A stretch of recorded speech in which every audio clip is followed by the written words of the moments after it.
Let's travel back to the 1970s, a time of exciting inventions and carefree childhoods. But behind the fun and freedom, many household products were surprisingly dangerous. From powerful chemicals to risky toys, some everyday items posed serious threats. Welcome to Days Gone By, as we explore 23 of the most dangerous household products of the 1970s, the shocking innovations that defined a decade. Let's get started.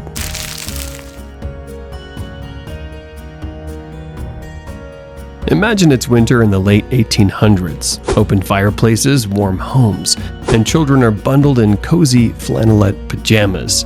Cheap, fluffy fabric that mimicked wool. But there was a deadly downside. Flannelette was highly flammable, unlike wool. Tragically, when kids got too close to the fire, their pajamas could ignite instantly, leading to severe burns or even death. By the 1950s, accidents involving flammable children's clothing were still common, especially with rayon garments. The US government stepped in, requiring children's pajamas to be flame-resistant. Manufacturers could either use naturally safer fabrics like wool or polyester, or treat clothing with chemical finishes to make them fireproof. In the 70s, the Consumer Product Safety Commission, or CPSC, introduced strict flammability standards for children's sleepwear in 1970. These regulations ensured that garments passed specific fire safety tests before reaching the market. These changes significantly reduced fire-related injuries and deaths among children.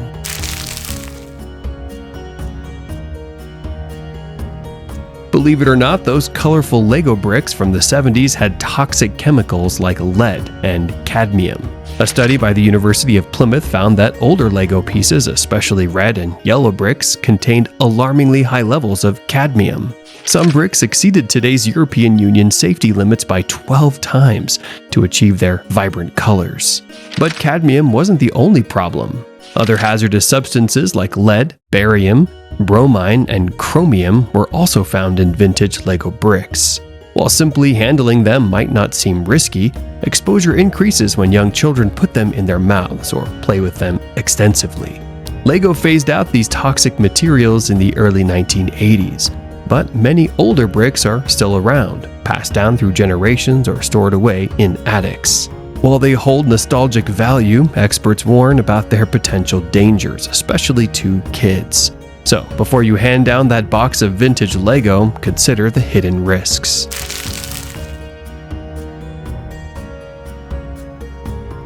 Super elastic bubble plastic was a hit with kids in the 1970s. With a blob of goo, a straw, and a bit of breath, children could blow colorful, wobbly bubbles.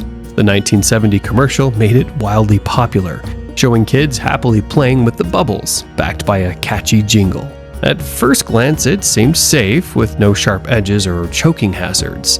But the goo contained chemicals like acetone and ethyl acetate, which released strong fumes. Kids who inhaled through the straw often felt dizzy, nauseous, or experienced muscle twitching. Environmental concerns also arose as the plastic bottles didn't biodegrade, adding to waste. These issues eventually led to the toy being discontinued in the 1980s.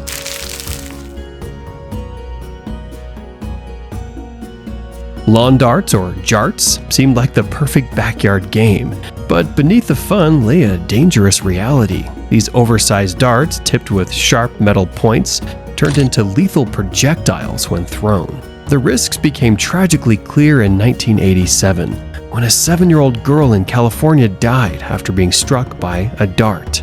This heartbreaking incident, along with alarming statistics, led to a US ban in 1988, with Canada following the next year. Between 1978 and 1986, lawn darts caused over 6,100 emergency room visits. A shocking 80% of these injuries involved children under 15, and more than half were 10 or younger. Victims often suffered severe head trauma, including skull fractures and deep puncture injuries that frequently affected bystanders rather than players.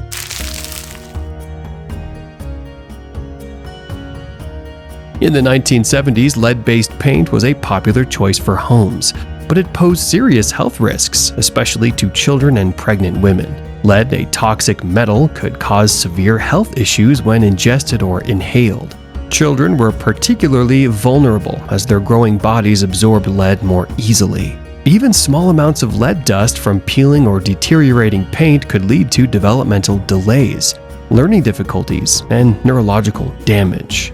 Long-term exposure was even more dangerous, potentially resulting in anemia, kidney damage, or irreversible harm to the nervous system. The risks were highest in older homes, where aging paint released lead dust or chips. Young children often chewed on painted surfaces like windowsills, unknowingly ingesting the harmful substance. Renovations also created hazardous lead dust if proper precautions weren't taken. While lead-based paint was banned in 1978, its legacy remains a cautionary tale of hidden household dangers.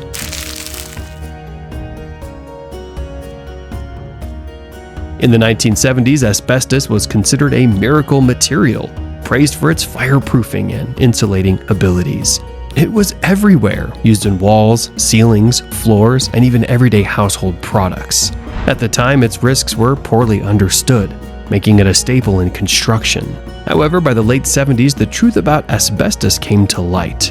Scientists discovered its fibers could cause devastating illnesses like mesothelioma and lung cancer, even decades after exposure. This shocking revelation led to swift regulatory action.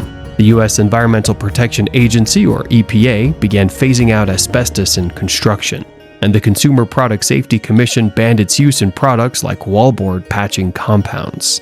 Yet millions of homes built before these bans still contain asbestos, a silent hazard if disturbed. Today, asbestos removal is tightly regulated.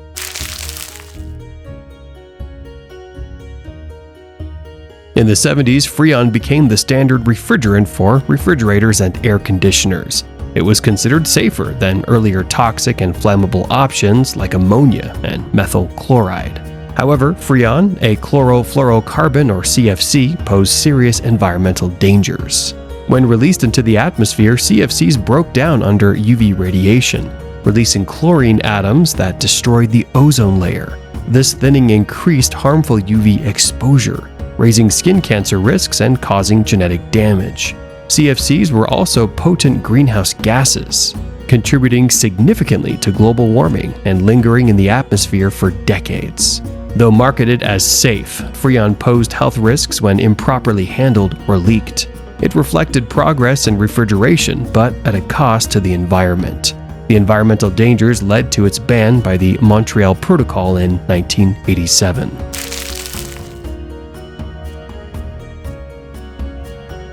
Common in the 1970s, these devices pose significant health risks when broken.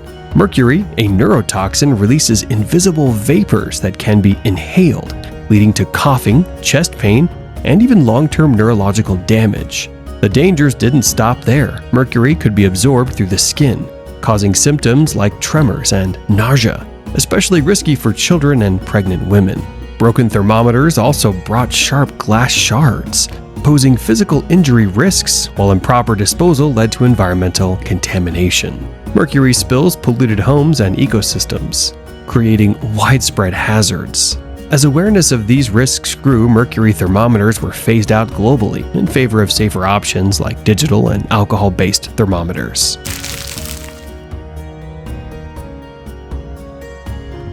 Chlorinated hydrocarbon cleaners pose serious health and environmental risks. Chemicals like perchloroethylene, PERC, and trichloroethylene, or TCE, could harm the central nervous system, causing dizziness, confusion, and memory loss. Both were linked to cancer, with studies identifying risks of liver and kidney cancers. Women in industries like dry cleaning faced higher rates of menstrual issues and miscarriages. Acute exposure could damage organs, irritate skin, and even cause pulmonary edema. These chemicals also polluted the environment, bioaccumulating in food chains and contaminating water supplies. By the late 1970s, their dangers sparked stricter regulations, including the Montreal Protocol, which limited their use.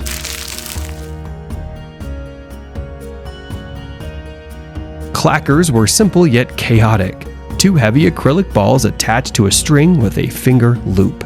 The goal? Swing the balls together in perfect rhythm to produce a satisfying or ear-splitting clacking sound. But the toy quickly became infamous for its dangers. Injuries were common, with kids smashing their faces and sustaining black eyes or nosebleeds. The balls could shatter upon impact, sending sharp shards flying. The noise was disruptive too, annoying neighbors. With rising injuries and public outcry, the US government eventually banned Clackers.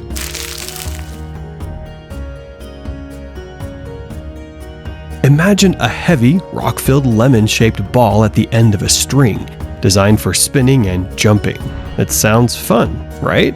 But this toy quickly turned into a dangerous game. The weight of the lemon ball could cause serious injuries, with reports showing it could fracture bones or leave painful bruises, especially to the ankles and legs. The more you spun and jumped, the higher the chances of tripping, falling, or landing hard on concrete. What was meant to be a fun way to stay active became one of the most hazardous toys of the era.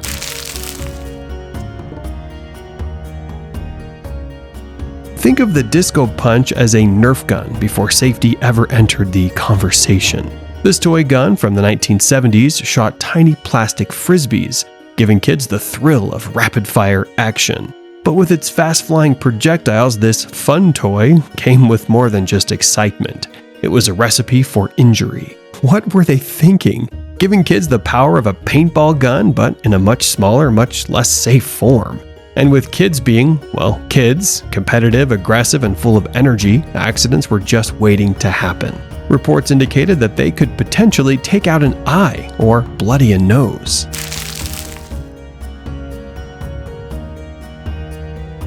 By the late 1960s, muscle bikes became a must-have for middle schoolers.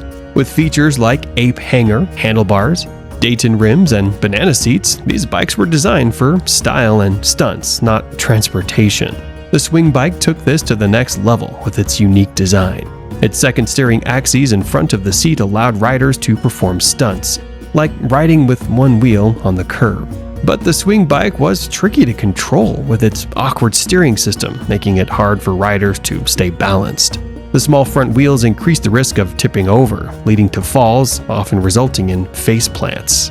The bike's focus on stunts also made it prone to breakage, with parts sometimes becoming projectiles. While the swing bike was iconic in its time, its design flaws made it dangerous as a ride for young riders.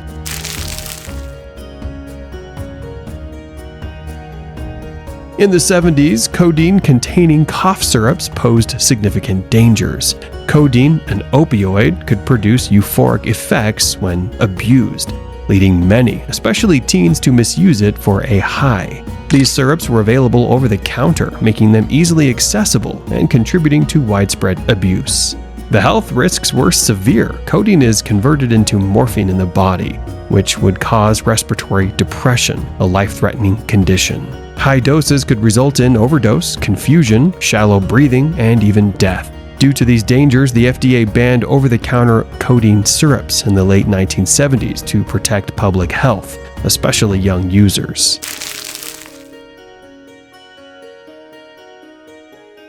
Formaldehyde, a known carcinogen, was commonly used in hair products during the 1970s, particularly in chemical straighteners and relaxers. Its presence in these products posed significant health risks, especially to women, particularly black women, who frequently use these treatments to achieve straight hair. In light of the documented dangers associated with formaldehyde in hair products, regulatory bodies like the FDA have proposed bans on its use in the hair straightening and smoothing products.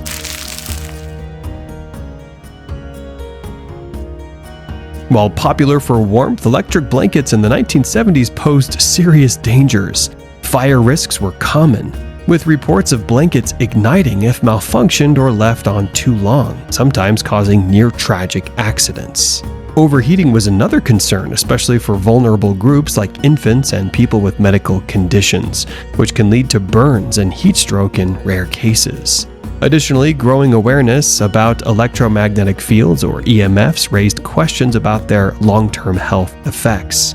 Many blankets lacked modern safety features like automatic shutoff, and unclear instructions led to misuse. These factors contributed to a perception of danger that has persisted even as modern designs have improved significantly in terms of safety and functionality.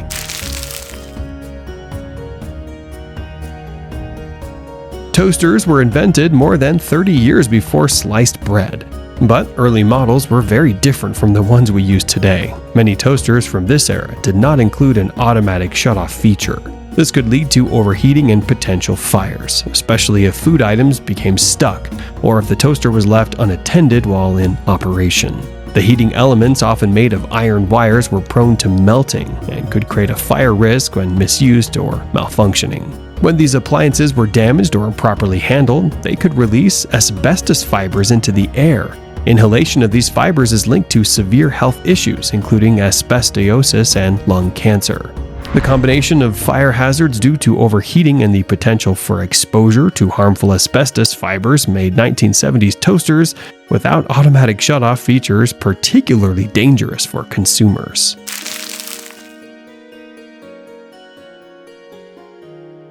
The sun lamps of the 1970s posed serious health risks due to high levels of ultraviolet or UV radiation and inadequate regulation. Prolonged exposure significantly increased the risk of skin cancers, especially melanoma, with frequent users facing a 19% higher risk. UV radiation also suppressed the immune system, further raising the risk of cancer. These lamps lacked proper safety checks, as they were treated as cosmetic devices rather than medical equipment. Their proximity to the skin delivered concentrated UV doses, causing burns and potential eye damage. Increased awareness over time led to stricter regulations and public health campaigns against indoor tanning.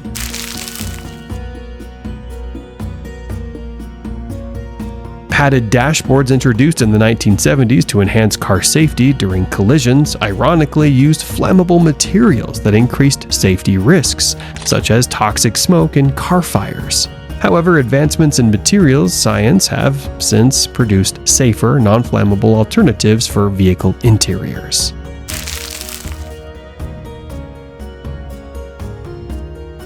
In the 1970s, DDT was commonly used as a pesticide, but caused significant environmental and health risks. DDT is highly persistent, accumulating in the fatty tissues of organisms, and biomagnifying as it moves up the food chain, harming wildlife. Birds, particularly raptors like eagles and falcons, suffered from reduced reproductive success due to eggshell thinning. It also affected non-target species, including beneficial insects and aquatic life. Human health risks included cancer and reproductive problems, with studies linking DDT exposure to decreased semen quality and hormonal disruptions. In response, the U.S. Environmental Protection Agency, or EPA, began regulating DDT in the early 1970s, leading to a ban on most agricultural uses by 1972. Public awareness was raised, particularly through Rachel Carson's Silent Spring, which highlighted DDT's dangers. This led to its gradual phase-out in many countries by the late 20th century.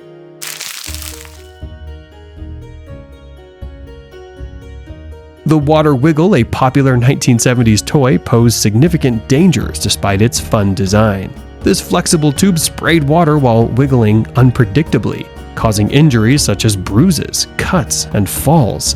Its erratic movement could wrap around users' legs or knock them over, leading to physical harm.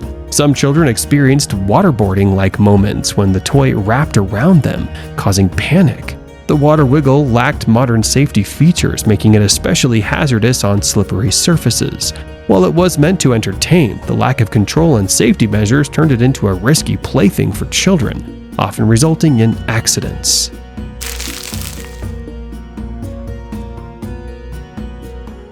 BB guns, though not official toys, were treated as such by kids in the 1970s. Parents often gifted them as playthings, and while sharpshooting practice was entertaining, it quickly lost its appeal. Pumping a BB gun hard enough could cause welts, dents, or even broken skin, making them more dangerous than kids realized.